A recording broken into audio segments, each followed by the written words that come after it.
Yo yo yo, what's good, Manhwa gang? It's your boy Mungaripa, back again with another absolute banger of a story. Today's episode. Bro, listen. Imagine being born into the holiest family in the entire empire. A family blessed by good, a family that produces paladins, saints, and priests. And then you, the youngest prince, awaken the dark power of necromancy. Holy water plus zombie army equals chaos. This story has curses, vampires, zombie bears, holy shovels, and an MC who slaps demons using holy ammo from a musket. This is the tale of Alan, the exiled prince who becomes the most dangerous necromancer alive. Hit like. Smash subscribe. Strap in. Let's get into IT. We start off strong. A priest comes sprinting into a temple like his taxes are due, screaming, "Evacuate! He's coming!" The butcher is here. Everyone's confused, looking around like, who's the butcher? Bro, it's Alan, our boy, rolling in like Thanos with an undead army behind him. He walks in slow motion with this creepy villain smile, while zombies bust through the doors like Black Friday shoppers. The whole place erupts in chaos. Priests are screaming. Guards are drawing swords. But it's no use. These aren't just regular zombies. They're armored, they're coordinated, and they're tearing through the temple's defenses like wet paper. Two high-ranking priests drop to their knees, begging for mercy. They're like, "Prince Alan, please. We were wrong. Spare us." Alan just strolls right up to them, steps on their hands like he's putting out a cigarette, and says, "Relax, boys. Salvation's here." He then pulls out a freaking pistol. Boom. Headshot. Bro, this MC is cold. He shows zero hesitation, just pure, calculated vengeance. The remaining priests are frozen in terror, watching the one they exiled return as their worst nightmare. Alan doesn't even flinch. He just calmly reloads, a dark aura swirling around him. The message is crystal clear. The time for prayers is over. The butcher has arrived, and he's here to collect his debts. But our boy wasn't always this stone-cold killer. To understand how he got here, we gotta rewind. Flashback time. We're rethrown back to a time when the Empire's gossip channels are going crazy about Prince Alan. He's the talk of the town, the disgrace of the Holy Empire. The official story they're spinning is that he completely lost his mind. They claim he harassed the Archbishop's daughter, which is a huge scandal. Then, as if that wasn't enough, they say he went on a rampage and trashed a sacred holy hall, desecrating artifacts and causing thousands in damages. As punishment for these so-called crimes, he was officially excommunicated and sent to the land of dead spirits, a desolate, cursed wasteland where no sane person would ever go. Basically, it was a death sentence, disguised as exile. And then the story gets juicy. People start saying he changed overnight, like a Pokemon evolution. The rumors are wild. He's possessed by a demon. He must have made a pact with the dark arts to survive. The most popular theory, he talks to corpses. The nobles whisper about it at parties. The common folk tell scary stories to their kids. The entire empire that once pitied him now fears him. They have no idea how right they are, or why he's really back. They painted him as a monster, and in the dark, they become a one. But here's the reality check. The plot twist that changes everything. The Alan who was exiled isn't the same. Alan who returned, our MC, is actually a normal Korean dude from modern-day Earth. He was just living his life. And then bam, he finds himself transmigrated into the body of Prince Alan, right after the original. Broken by the constant abuse and false accusations, tried to end his own life. Imagine waking up in a new body, in a new world, with everyone hating you for things you didn't even do. And just as he's trying to process this insane situation, a blue system pop-up appears right in front of his face, like it's a gacha game. The message: Necromancer class unlocked. In a holy empire that despises dark magic, he awakens the one power that will get him killed on sight. At first, he's totally freaking out, but then he starts experimenting. He raises a few skeletons and zombies. Not for world domination, but to do his chores. He literally has them tilling fields and doing laundry like they're Minecraft workers. It's hilarious. He's basically running a post-apocalyptic housekeeping service. And the best part, when he tries to dismiss them, to let their souls rest, they just glare at him with these sad, glowing eyes like abandoned puppies. I swear these zombies have more personality than half the kingdom. This is where our story truly begins. A modern guy, trapped in a fantasy world, with an army of the dead at his command. Things are about to get really, really interesting. Don't go anywhere, because what comes next is pure insanity. If you're loving this story as much as I am, make sure you obliterate that like button and subscribe for more. We post new Manhwa recaps all the time, and you don't want to miss what happens to our Necromancer prince. Thanks for watching, and I'll see you in the next one. Have you ever been so desperate for help that you'd kidnapped the first person who looks remotely capable? Well, that's exactly what happens to our boy Alan. Two villagers, looking like they'd wrestled a bear and lost, come stumbling into view, pushing a cart full of bodies, and they're screaming, "Please, Necromancer Prince, we need you." Except Alan isn't a prince, and he definitely isn't a necromancer. But hey, details, right? Before he can even process what's happening, he's gently escorted Aka, kidnapped and hauled off to their village. And this village, oh boy, it's like someone took a beautiful fantasy world and dropped a plague bomb right in the middle of it. There's this spooky purple aura hanging in the air, the kind that just screams, bad things happen here.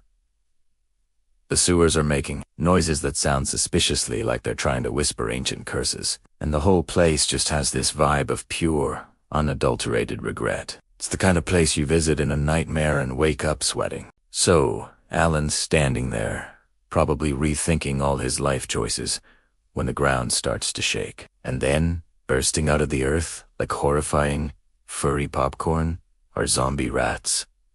Not just one or two. An entire horde of them. These aren't your regular sewer rats, either. They've got glowing red eyes, mangy fur, and they move with a terrifying speed, like they're late on their sole rent payment. And Alan is the landlord. Naturally, Alan does what any of us would do. He completely panics. He grabs the only weapon he has, a shovel, and starts swinging it around like a madman. He's just flailing, trying to keep the tide of undead rodents at bay, looking less like a hero and more like someone losing a VR game very, very badly. He's just trying not to become rat food. But then, in the middle of his desperate, uncoordinated swinging, bam! A system message pops up in his vision. Ding! New skill unlocked. Swamp of Death. Before Alan can even ask what that means, the sky rips open. It's not rain that falls, but holy water. A downpour of blessed, purifying liquid. The effect on the zombie rats is instantaneous and gruesome.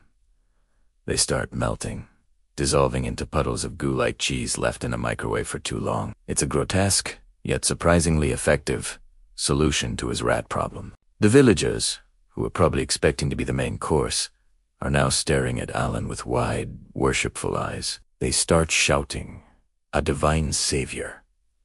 The gods have sent us a miracle." They're bowing, they're crying, they're treating him like the second coming of their greatest deity. And Alan, he's just standing there, covered in holy water and rat goo, holding his shovel and looking utterly bewildered. He's trying to calm them down, pleading, "Please, stop praising me. I have no idea what just happened. I was literally just trying not to die." But they're not listening.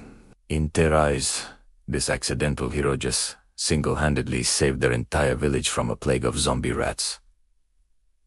So now, Alan is stuck. He is the reluctant savior of a village that thinks he has a divine necromancer. Prince who can summon holy rain with a shovel. The villagers are looking at him with hope. The purple mist is still swirling, and you just know there are bigger, nastier things lurking in the shadows. He came here by force, but it looks like he's gonna have to stay and figure this mess out. What other insane skills will he unlock by accident? And what's the real source of this plague? He's got a long, weird road ahead of him, and all he wanted was a quiet life. Poor guy. But hey, at least he's got a really cool shovel now, right? Have you ever seen a character arrive with such main character energy that you just know things are about to get real? That's Charlotte for you. She bursts onto the scene, a whirlwind of motion, and in the blink of an eye, 2 hostile attackers are down. No fuss, just clean, efficient, non-lethal take. But then, she turns her attention to our hero, Alan, mistaking him for another enemy. Alan, ever resourceful, raises his trusty shovel to block her strike. And in that moment, he sees it. Something's wrong.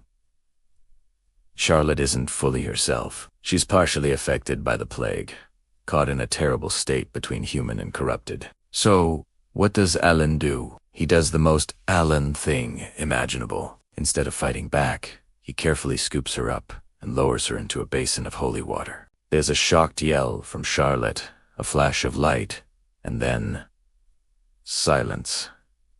The purification works. She wakes up later, not just cleansed, but changed. She now has enhanced strength, improved agility, and a resistance to the very corruption that almost claimed her. In other words, Alan just unlocked a certified powerhouse ally. And trust me, he's going to need her. With his new companion by his side, Alan decides to get to the bottom of this plague. His investigation leads him deep into a dark, foreboding cavern. It's exactly the kind of place you'd expect to find the source of all this trouble. Inside, a massive, corrupted beast lunges from the shadows. It's huge, powerful, and it catches Alan completely off guard, knocking him off balance and sending him sliding dangerously down a steep cliffside. It looks like it's all over for our hero, until it isn't. Just as he's about to fall, a figure leaps from above. It's Charlotte. With superhero Levo timing, she swoops in and rescues him, pulling him back from the brink. Now, standing together, they're ready to face whatever's lurking in the depths of this cave. And what they find is far more sinister than just a mindless monster. They confront the true mastermind behind the plague, a woman named Mo. She had been pretending to be a gentle healer, offering aid to the sick, but it was all a lie. In reality, she's a necromancer, a secret agent of the sinister Dark Church, sent with one specific mission, to eliminate Alan. And then, Morgana drops a bombshell that changes everything. With a wicked smile, she reveals a huge secret about the kingdom's history. The original prince, she sneers, didn't take his own life. He was killed. Suddenly, this isn't just about a plague anymore. It's about a conspiracy that goes right to the heart of the royal family. The plot has officially thickened, and Alan is right in the middle of it. After the shocking revelation in the cave, Alan is taken to a place called Loony Fortress. This place lives up to its name, especially when winter arrives. The cold brings with it what the soldiers call the death wave, endless hordes of corrupted creatures crashing against the fortress walls. The fortress becomes a grim processing line for the casualties of this unending war. Alan is given the somber task of performing final rites for the countless victims. It's a heavy, soul-crushing job. Overwhelmed, he mutters to himself, "At least let me have something to calm my nerves." The soldiers, taking pity on him, hand him several flasks of strong alcohol. They think they're just helping a stressed-out guy unwind. They have no idea who they're dealing with, because what Alan does next is pure genius. He takes every single drop of alcohol they give him and secretly converts it into high potency. Holy water. That's right. The unexpected hero of the Empire, brewed beverages. Alan has just turned the fortress's liquor cabinet into a divine arsenal, and no one is the wiser. Just when you think things can't get any more intense, they do. A new figure appears on the horizon, leading a massive army of the undead. This is no ordinary commander. He's a towering vampire count, exuding an aura of ancient power and arrogance. He positions himself before his legion, ready to deliver a grand, dramatic speech to intimidate the defenders of Loony Fortress. "I am the chosen bringer of he," begins his voice booming across the battlefield. But he's cut short. From somewhere inside the fortress, a voice shouts back, "Sir, please, not the monologue." Of course, it's Alan. Unfortunately, Alan's classic timing gets him into trouble this time. The fortress commanders, already on edge, don't appreciate his interruption. They accuse him of causing a disturbance and promptly lock him in a cell, and their timing couldn't possibly be worse. Just as the cell door clangs shut, the fortress walls are breached. Corrupted creatures begin flooding through the gap, pouring into the fortress like a tidal wave. Panic erupts. The soldiers are being overwhelmed, locked away and helpless. Alan realizes he has no other choice. He has to go big. Closing his eyes, he focuses all of his divine energy and activates his most powerful purification spell. Holy Downpour. The sky above the battlefield darkens, and then it begins to rain. But this isn't water. It's a deluge of pure holy water, showering down across the entire area. The soldiers look up in awe and begin to cheer. The corrupted creatures scream, not in pain, but as they dissolve safely into harmless particles of light. The children who witness it call it a miracle.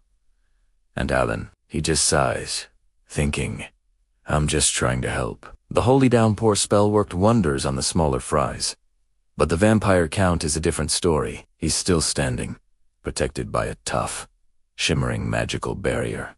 He looks furious, his grand entrance completely ruined. Alan, now free from his cell, knows he has to end this. He grabs his musket, a weapon he hasn't had much cause to use until now. But this isn't going to be a normal shot. He pours every last bit of his divine energy into the weapon, making the barrel glow with a soft, golden light, whispering a quick prayer to the goddess Gaia for strength and accuracy. He takes aim. He's not aiming for the count himself, but for a tiny, almost invisible weak point he's spotted in the magical barrier. He pulls the trigger. Boom! The sound is deafening. The divinely charged bullet flies true, striking the exact point Alan aimed for. There's a spiderweb of cracks, and then the entire barrier shatters into a million pieces of light. The vampire count is stunned. He's more embarrassed than truly injured, but his ultimate defense has been broken in front of his entire army. Humiliated, he lets out a furious roar, vowing revenge before retreating into the shadows with what's left of his forces. The day is won, but the victory comes at a cost. The moment the count is gone, Alan collapses, completely drained from magic exhaustion. He ends up sleeping for 3 straight weeks to recover. Our hero definitely earned the rest. Thanks for watching, and be sure to subscribe for more. The Capital. Finally, after all this time, I'm back. But something's wrong. Can you feel that? There's this strange, almost supernatural energy hanging over the city. It's making the hairs on my neck stand up. My name is Alan, and I'm a prince who's been in exile. But my return isn't a celebration. It's a hunt. Fast forward to the royal banquet. The hall is filled with nobles, their laughter echoing off the marble walls. But my eyes are locked on one man, Duke Fulman. He's charismatic, powerful, and everyone seems to adore him. Just as I'm studying him, a system window flashes right in front of my eyes. A single word appears. Vampire. My heart hammers in my chest. So, my senses were right. The rot starts at the top. I have to expose him. But how? A direct accusation is pointless without proof. I need to be smart about this. So, I grab a small vial from my pocket holy water. With a smirk, I walk over to the Duke, acting like I'm about to pull a prank. Your Grace, I say, you look a bit thirsty. Care for a drink? Then, I flick the holy water onto his hand. He flinches, hissing quietly, and pulls his hand back as if burned. A faint wisp of smoke rises, but it's so subtle that most people miss it. They just think I'm being a disrespectful, exiled prince. It's not enough. The Duke just glares at me, his eyes promising a painful death. I need something more dramatic, something no one can ignore. So, I do something crazy. I pick up a wine glass, and right there, in the middle of the stunned court, I shatter it in my hand. The shards bite into my palm, and blood wells up. Everyone gasps. But I stay completely calm. My blood isn't just blood, it's a catalyst. As it drips onto the floor, I channel my holy magic, activating a powerful detection spell. The air crackles, and a golden light erupts from where my blood fell, spreading across the floor like a wave. It's a spell designed to reveal any demonic or undead presence, and it's heading straight for Duke Fulmer. Before the spell can reach him, there's a sudden shout. Alan, what is the meaning of this? My brother, Prince Lewin, steps forward. His eyes are bloodshot. His face is pale and gaunt. He looks exhausted, on the verge of collapsing. But he's pointing his sword at me, his hand trembling with rage. But it's not his rage. I can feel a dark, parasitic energy wrapped around his spirit. It's a curse. And the source. It's coming from Duke Fulmer. The vampire didn't just infiltrate the court. He turned my own brother into a puppet. Brother, stand down, I warn him. You're not yourself. But he doesn't listen. He lunges. His movements clumsy but filled with a desperate strength. I easily parry his attack, our swords clashing with a loud ring. I have no desire to fight him. He's a victim in all of this. With a swift, precise move, I disarm him and strike a pressure point on his neck. His eyes roll back, and he collapses into my arms. The court erupts in chaos. Guards are rushing forward. Nobles are screaming. They think I just attacked the crown prince. I ignore them all, kneeling beside Lewin. I lean in close and whisper, so only he can hear. It wasn't you, brother. You were cursed. The Duke has been manipulating you. His breathing is shallow, his life force fading fast. The curse is consuming him. I have to act now. What I'm about to do is forbidden, unheard of. It's a dangerous fusion of two opposing forces. I place one hand on his chest, channeling holy magic, the power of light and life, meant to heal and purify. With my other hand, the one still bleeding, I use necromancy, dark magic, the power to command souls and manipulate the boundary between life and death. Normally, these two energies would explode on contact, but I've spent my exile mastering the impossible. I carefully weave them together, using the necromancy to forcibly untangle the curse from Lewin's spirit, pulling the dark threads out one by one. Then I flood his body with holy energy, mending the damage and restoring his vitality. The air around us hums with power, a whirlwind of golden light and shadowy energy. Lewin's eyes flutter open. The exhaustion is gone. The madness in his gaze has vanished. He looks clear, healthy. He sits up, looking at his hands, then at me, completely stunned. Alan, what did you do? I feel... He can't finish the sentence. He's free. For the first time in what feels like an eternity, my brother and I are on the same side. He gets to his feet, picks up his sword, and stands beside me. The look we share says everything. It's time to cleanse this palace. Summon the Red Cross Order. Luan commands, his voice booming with renewed authority. The royal guards, seeing their prince restored, immediately obey. The Red Cross Order isn't just some fancy knightly group. They are the Empire's elite anti-vampire unit, specially trained, heavily armed, and absolutely lethal. Within minutes, the palace transforms from a place of celebration into a full-scale battle arena. The knights storm in, their silver armor gleaming under the chandeliers.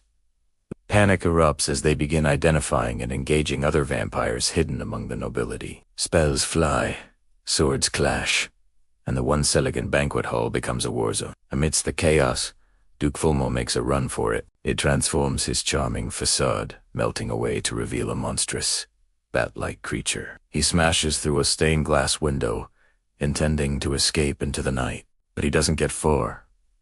A figure lands in front of him, blocking his path. It's my father, the Holy Emperor. He looks calm, almost bored. Leaving so soon, Duke? He asks, his voice deceptively mild. Fulma screeches and lunges, his claws aimed at the Emperor's throat. But my father moves with impossible speed. He grabs the vampire by the neck with one hand, his grip like steel. There's an incredible surge of holy power, and Fulmar convulses, his monstrous form shrinking back into his human shape. He slumps to the ground, neutralized but alive. The Emperor didn't kill him. He needs answers. And a vampire lord has a lot of secrets to tell. And that, my friends, is how the exiled failure prince returned to become one of the Empire's most powerful protectors. What a ride. This story gave us everything. An overpowered hero who wields both holy and dark magic. A kingdom secretly infiltrated by vampires. The awesome plague-resistant warrior, Charlotte. And a cursed prince who was saved by his own brother. We got epic battles with magic, strategy, and holy weapons. Not to mention that legendary, perfect tame moment from earlier. If you enjoyed this recap and want to see more top-tier manhwa breakdowns, make sure you hit that like button. Let me know your favorite scene in the comments, and follow the channel so you don't miss a thing. This is Mangaripa, signing off. Peace.